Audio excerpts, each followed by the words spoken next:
Tsaka never ka pa naman nabili ng cellphone. So ito, deserve mo to kasi lagi kang may honor.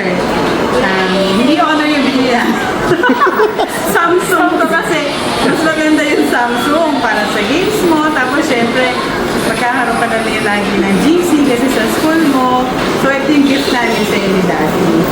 Happy birthday, Igo. We love you. Pagpatuloy mo yung pagiging mabuting anak. Tsaka, yung pagmahal sa Diyos, sa magulang, sa mga kapatid. Salamat sa pagiging responsible mo at sa pag-aaral mo ng mabuti dahil alam mo para sa iyo din yun. You're the best, my middle child. I love you and happy birthday. So, buksan na natin. Buksan na natin, ma'am. Paano? Ay, sige yan ah. Kailangan yan? Hindi pwede naman wala na. Ay, mukhang mas maganda yan. Para tuloy-tuloy. Tama ba? Yan ah. Darn.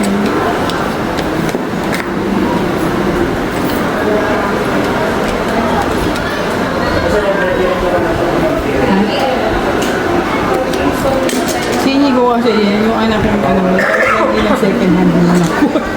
Pero okay lang. So, ito na, Inigo! Anong color? Ay, tingnan na baliktad.